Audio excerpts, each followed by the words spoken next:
And welcome in everybody to another episode of the High Low Sports Podcast. We appreciate you all for joining us here on this Wednesday evening, or if it is one of your favorite places to check out podcasts later on in the week.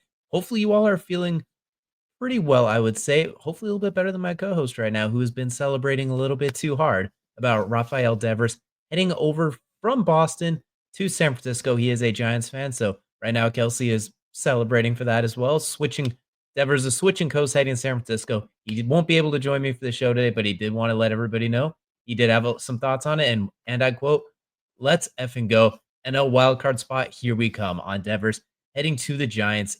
A massive trade. Devers with a slow start to the season has started to pick it up a little bit, especially in the last, I'd say, month, give or take. I think he has really started to get on track, especially hitting the ball. We know really slow start to the season, but he's up to 15 home runs, just under 60 RBIs, 76 hits. Could play a little bit of.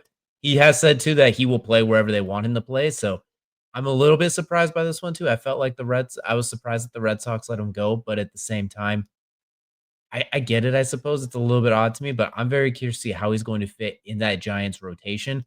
As I mentioned too, he said he'll play just about anywhere they need. In the last 7 games for Devers, he's got a home run, 3 hits, 1 RBI.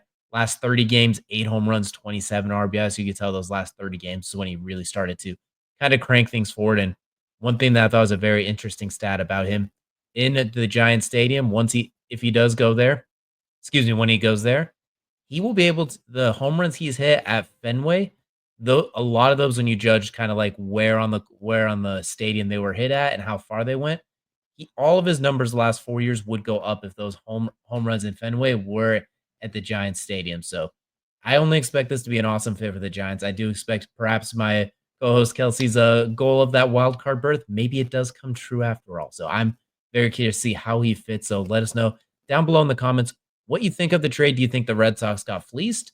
Did the Giants get fleeced? I'm curious what you all think about this one. I think as the season goes along, especially after that All-Star break, we're going to see him really start to make a difference for the Giants down the stretch, especially in that very competitive NL West. But before we get any further, I would like to also give a shout out to our sponsor of the tip off, that is SeatGeek. Use code Belly Sports, get yourself $20 off your first ticket purchase. Comedy shows, sporting events, anything that requires tickets, go ahead and use code Belly Sports, get yourself $20 off. And of course, that is only your first purchase. Does it only works once. So be sure to make it count. And you know what? We're gonna pivot to one area where you probably won't be using that for.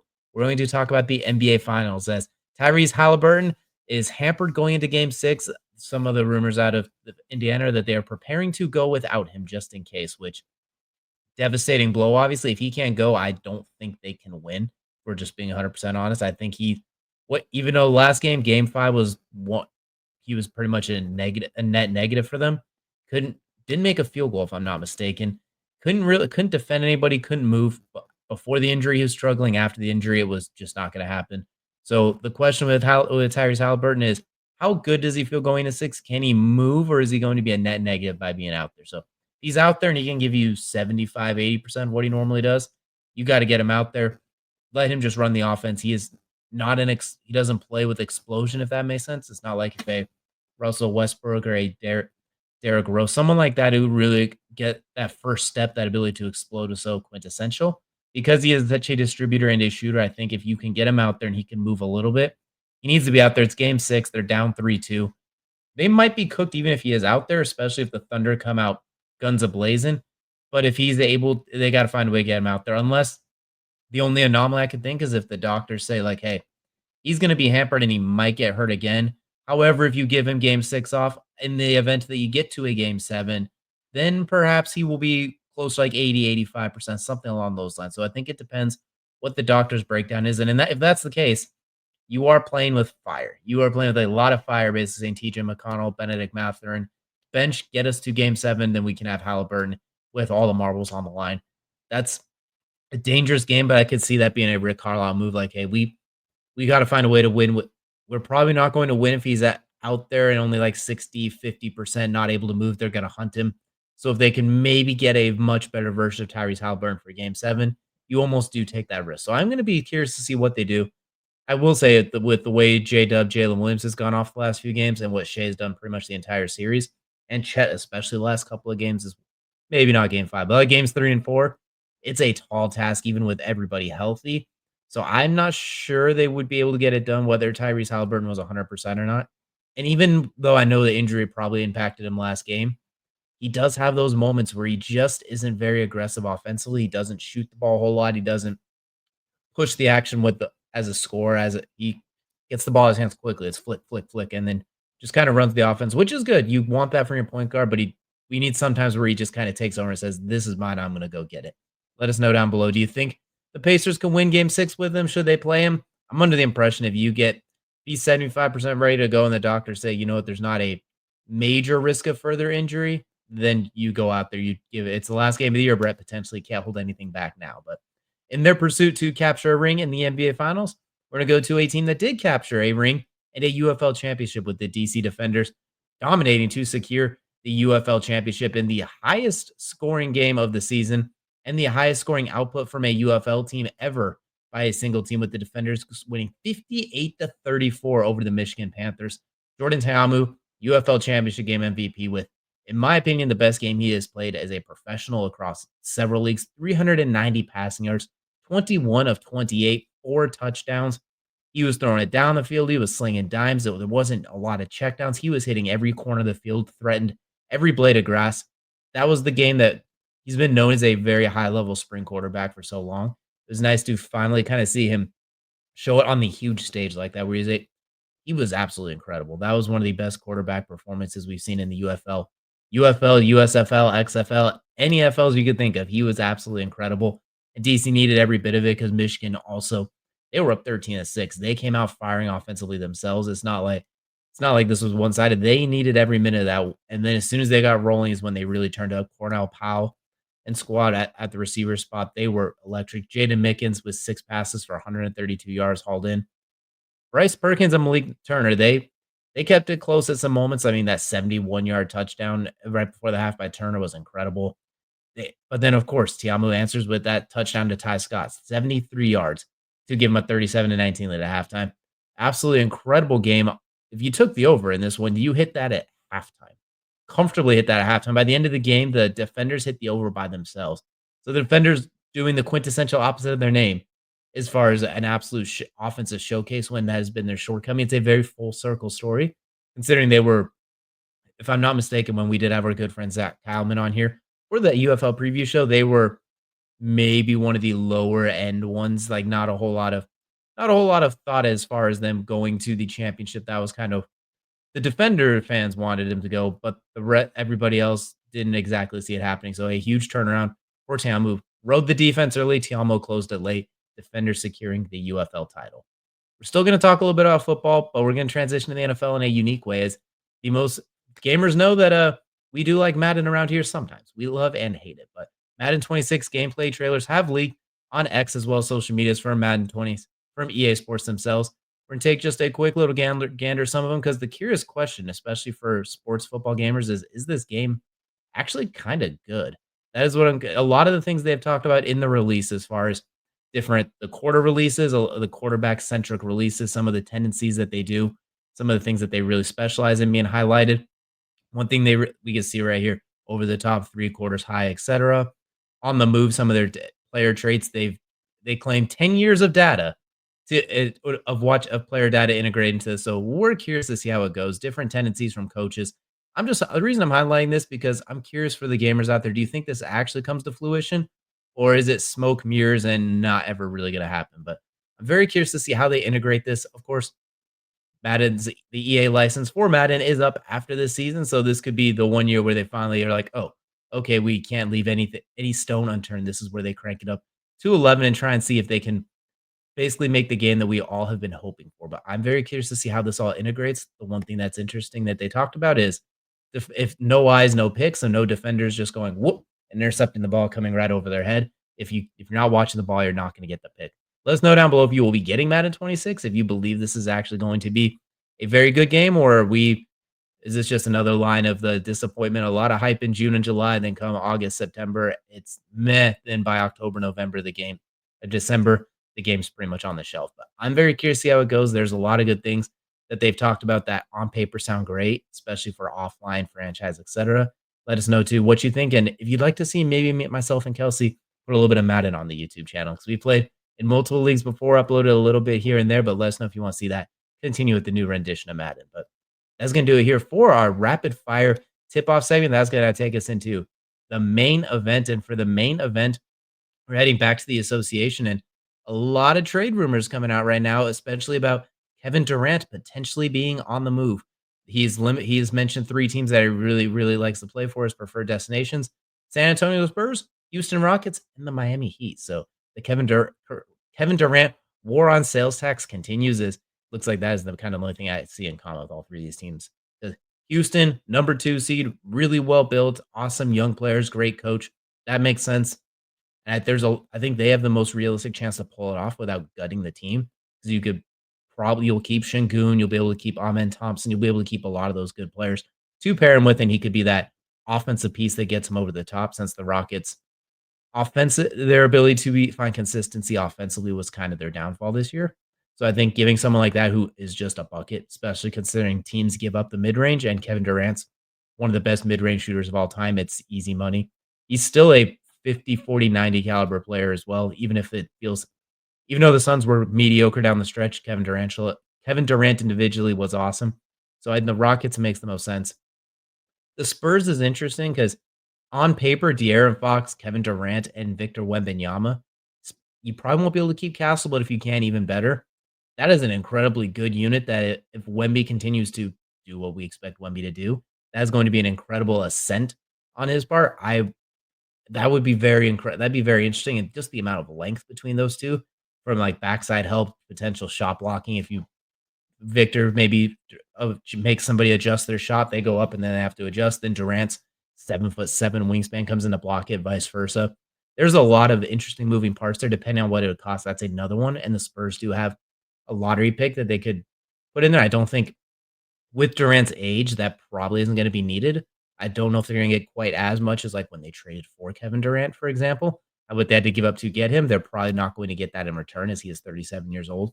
Whoever makes this move, it's kind of a 1 to 2, maybe 3-year thing. You're basically getting this and you're trying to compete for a title, which is why I look at the Miami trade.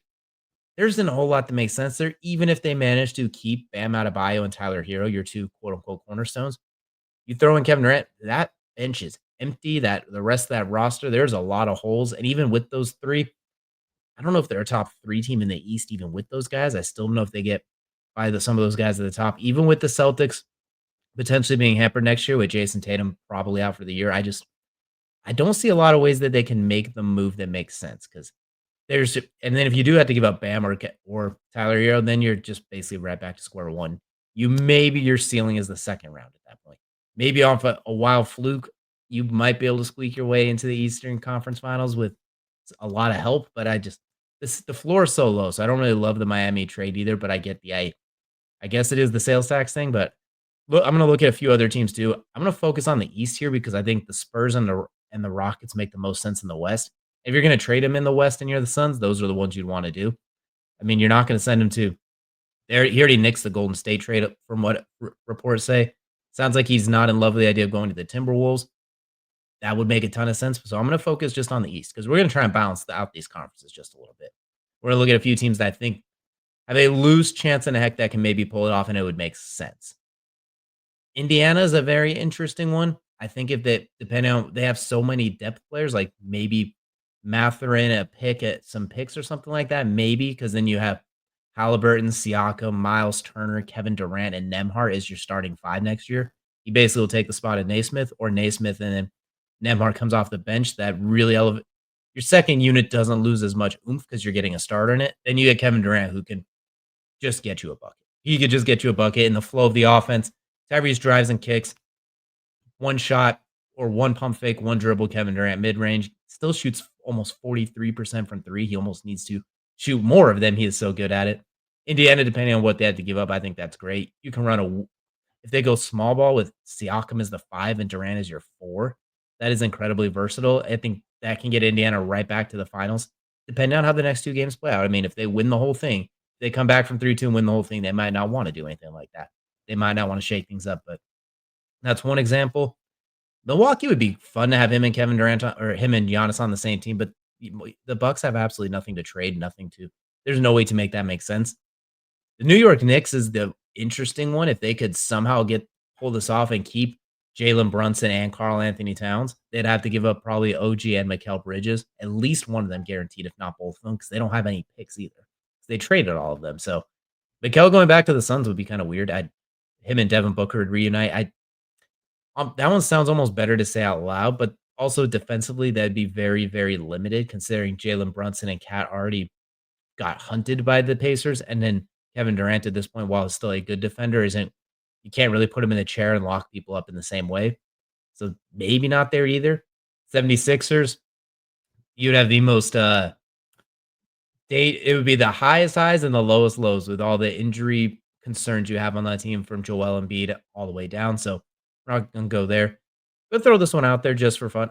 If they could make it work, Cleveland would be a very interesting spot for him. You got if you can keep Donovan Mitchell and Evan Mobley, obviously, and then a kind of the overall core, maybe like Darius Garland and Ty Jerome or something like that. And then a couple of picks. As long as if you can pair Donovan Mitchell, Kevin Durant, Evan Mobley, and then kind of build the rest around that the way you have. Maybe you keep Garland and you lose DeAndre Hunter, or you keep DeAndre Hunter, you lose it some way. But if you can get those three, that could be in the Eastern Conference where they already won 64 games last year. Now you give them Kevin Durant, who could just basically just be the, hey, give us a bucket when they double team Donovan, so Donovan doesn't have to score 49 by himself. That's a very interesting fit. If I'm Cleveland, I really do think about that. I don't know if they could pull it off. I don't know if they have the right assets. There's a lot of between the aprons, the matching salaries, everything that goes into it. It's a very hard trade to pull off. But if they could do it and keep their main core pieces, that could be a whole lot of fun. Just the sets they could pull off with it. Detroit, him and Cade Cunningham's interesting. I just don't know if it gets them over that hump in the East necessarily. The Magic is fun. They did just trade everything in a bag of chips for Desmond Bain. They obviously will be keeping Desmond Bain, but if you can keep the Wagners, if you keep Franz Wagner and Paulo Banchero, then maybe. Then that's something. Then you get between Durant and Bain, you get the ability to shoot from the outside, which was absolutely killing the Magic during their playoff run. So honestly, if I look at the East, the teams that I think make the most sense are the Pacers and the Cavs. I just don't know if they can pull it off. The overall team that makes the most sense to me is the Rockets. So I think he could be maybe I don't know if you call him their best player, but he's definitely their best scorer. He could just get you a bucket. The Spurs is really, really fun depending on what they have to give up as well. I think that's a very interesting opportunity. Then there's the Nuggets where you pair him, Joker, and Jamal Murray. You throw in like Michael Porter Jr. and some other players. There's a lot of pieces you could put in there. That's a very interesting thing too, because he just gets the addition. He get to play off of Joker. Not a whole lot of teams have anybody you could even put on him to try and contain him one-on-one. You bring the double, Kevin Durant then is not going to get doubled. His guy might be coming for the double team. It'll be similar to what we saw with Steph Curry, the gravity he had.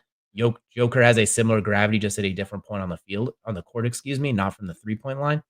So you know what? That's another one that's very interesting. I'd love to see him go to the East just to kind of balance things out a little bit.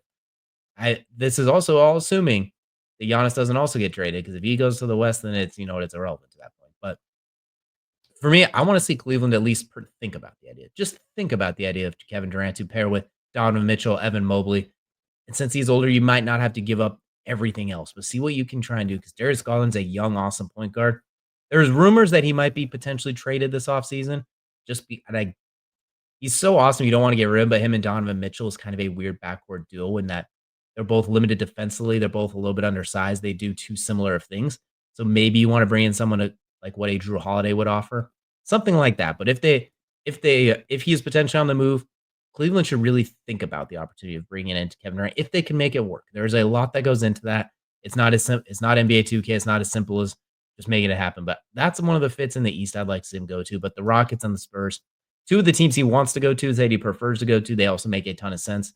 And Phoenix gets something back from them as well, because they still have Devin Booker. Phoenix still wants to turn this around as quick as possible. They still have Bradley Beal, who him and Devin Booker's redundant, and we've kind of talked. Me and Kelsey have talked about this since the day of the trade. That one wasn't a great trade, but digress. That's different to the point. So those are some of the moves I like with Kevin Durant being on the move. Those are some of the spots I think should really look into it.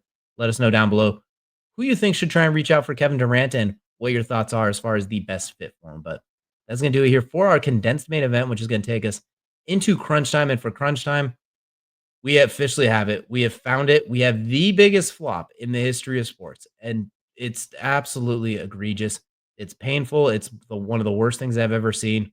We're gonna go ahead and just take a look at it. We're heading to UFC Fight Night, Las Vegas. Rodolfo Bellato faking getting knocked out to get a win over Paul Craig. MMA Joey C says it perfectly. And you know what? We're just gonna. I appreciate him for posting the video on X. Let's go ahead and just take a look at it right now as well. Up kick, very much illegal. That hurts. What are you doing?